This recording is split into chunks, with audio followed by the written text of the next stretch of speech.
নমস্কার দর্শক বন্ধুরা, ইউরিক অ্যাসিড সিরিজের আরেকটি নতুন প্রতিবেদন বা নতুন ভিডিও নিয়ে আপনাদের সঙ্গে আবার হাজির। আজকে এই প্রতিবেদনে আপনারা জানতে পারবেন মূলত তিনটে সবজির ব্যাপারে, যে তিনটে সবজি আপনাদেরকে রেগুলার ডায়েটে রাখতেই হবে যদি ইউরিক অ্যাসিডকে আপনারা কম করতে চান। আমি ধরেই নিচ্ছি যে ইউরিক অ্যাসিডকে কম করার জন্য আপনারা হয়তো বা কেউ অ্যালোপ্যাথিক ওষুধ গ্রহণ করছেন, বা দীর্ঘদিন ধরে আপনারা কেউ হোমিওপ্যাথিক বা কেউ অ্যালোপ্যাথিক বিভিন্ন ওষুধের সাহায্য নিয়ে চলেছেন ইউরিক অ্যাসিডকে বাগে আনার জন্য। দেখুন, ইউরিক অ্যাসিডকে যদি আপনারা ওষুধের সাহায্যে বাগে আনতে চাইছেন, তাহলে পরে এই তিনটি সবজি আপনাদেরকে এখানে বলতে পারেন যে একটা বুস্টার হিসেবে কাজ করবে, অর্থাৎ ইউরিক অ্যাসিডকে দ্রুত হারে কমাতে ভীষণভাবে সাহায্য করবে।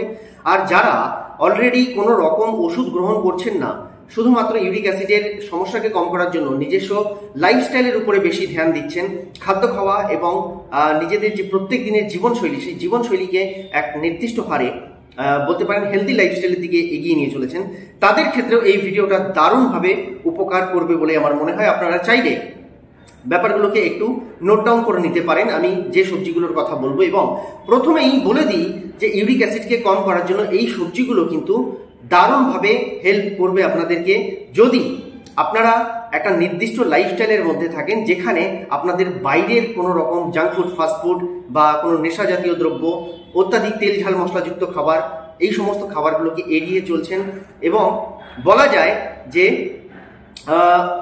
অতিরিক্ত যে সামুদ্রিক মাছ বা অতিরিক্ত হাই প্রোটিন জাতীয় যে খাবারগুলো রয়েছে, প্রাণীজ প্রোটিন, সেই প্রাণীজ প্রোটিন থেকে আপনারা অনেকটা দূরে থাকছেন, তাহলে পরেই কিন্তু এই সবজিগুলো আপনাদেরকে মন্ত্রের মতো কাজ দেবে।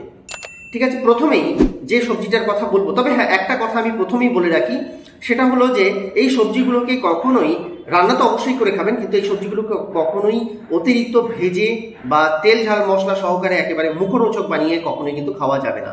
নর্মাল সেদ্ধ করে যদি খেতে পারেন, এর চেয়ে ভালো আর কিছু হয় না। প্রথম যে সবজিটার কথা বলবো বন্ধুরা, সেই সবজিটা হলো মিষ্টি কুমড়োর কথা আমি বলছি। মিষ্টি কুমড়ো, এতে প্রচুর পরিমাণে বিটা গ্লুকন থাকে, বিটা ক্যারোটিন থাকে এবং লিউটন থাকে। তো এই লিউটন হচ্ছে এক ধরনের অ্যান্টি অক্সিডেন্ট, যেটা কিনা আপনার ইউরিক অ্যাসিডকে অত্যন্ত দ্রুত হারে কম করতে সাহায্য করে। শুধু তাই নয়, বিটা ক্যারোটিনও এখানে আপনাকে দারুণভাবে সাহায্য করবে ইউরিক অ্যাসিডকে কন্ট্রোলের মধ্যে রাখতে, বাড়তে দেবে না। আর এই লিউটন কি করবে, আপনার ইউরিক অ্যাসিডকে আস্তে আস্তে কম করতে সাহায্য করবে, কারণ যে পিউরিন আমাদের শরীরের মধ্যে জমা হয় খাদ্য পদার্থের মাধ্যমে, সেই পিউরিনগুলোকে এই কিন্তু টেনে বা শুষে নিয়ে শরীর থেকে বিতাড়িত করতে সাহায্য করে কিডনির মাধ্যমে, সেটা আপনার প্রস্রাবের মাধ্যমে হোক, ঘামের মাধ্যমে হোক, বা যে কোনো ভাবে হোক আপনার শরীর থেকে বাইরে বের করতে সাহায্য করে এই লিউটন। তাই প্রত্যেক দিনের ডায়েটে আপনার মিষ্টি কুমড়ো রাখাটা অত্যন্ত দরকার। দ্বিতীয় যে জিনিসটার কথা বলবো বন্ধুরা, সেটা হচ্ছে মাশরুম। হ্যাঁ, ঠিকই শুনেছেন, মাশরুম।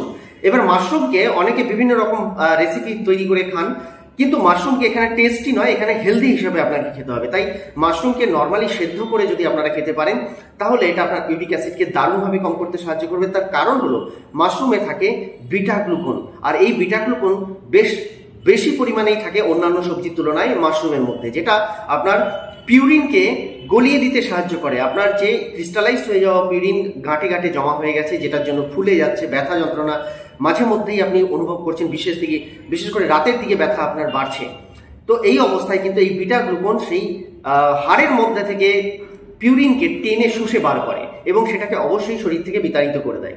তো এটা রেগুলার করতে থাকলে আপনার কিন্তু ইউরিক অ্যাসিডের লেভেল আস্তে আস্তে কমতে আরম্ভ করবে, এবং রেজাল্ট আপনি 1 মাসের মধ্যে দেখতে পাবেন, কোনো সন্দেহ নেই।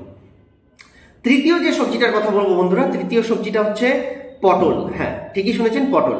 পটলের মধ্যে এমন কিছু অ্যান্টি অক্সিডেন্ট থাকছে, এমন কিছু উপাদান থাকছে, যেটা কিনা ইউরিক অ্যাসিডকে কম করতে ভীষণ ভালোভাবে সাহায্য করে। তবে এই ক্ষেত্রে পটলকে যদি আপনারা সেদ্ধ করে খান, খুব ভালো উপকার পাবেন নিঃসন্দেহে।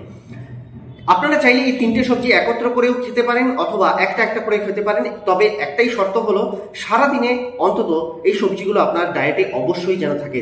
এইবার ভিডিওটা এখানেই শেষ নয়, অনেকে স্কিপ করে চলে গেছেন নাম শুনেই। আপনাদেরকে এখানে খেয়াল রাখতে হবে আরো দুটো জিনিসের কথা, সেটা হচ্ছে আপনাদের প্রত্যেকদিন অন্তত 3 লিটার জল পান করতেই হবে। তবে এখানে 3 লিটারের মধ্যে আপনারা যদি পারেন অন্তত 500 ml জল, ঈষদুষ্ণ গরম জল বা একটু গরম জল পান করলে বেশি ভালো উপকার পাবেন। সারাদিনের মধ্যে যখন খুশি হোক, সকাল হোক বিকেল হোক, আপনারা কিন্তু একটু গরম জল ইনটেক করার চেষ্টা করবেন। আর এই গরম জলের মধ্যে যদি আপনারা একটু লেবু লেবুর রস অ্যাড অন করতে পারেন, তাহলে এটা সোনায় সোহাগার মতো কাজ করবে। তবে এখানে একটা শর্ত রয়েছে, যদি আপনি অলরেডি আপনার কোনো কিডনি সংক্রান্ত সমস্যা থাকছে, তাহলে পরে ডাক্তারের সঙ্গে পরামর্শ না করে কিন্তু 3 লিটার জল পান করতে যাবেন না, তাতে হিতে বিপরীত হতে পারে। কারণ যখনই কিডনি সমস্যা তৈরি হয় তখন কিন্তু জলের পরিমাণ অনেকটা কমিয়ে ফেলতে হয়, আর সেটা ডাক্তারের সঙ্গে পরামর্শ করে তবেই করবেন।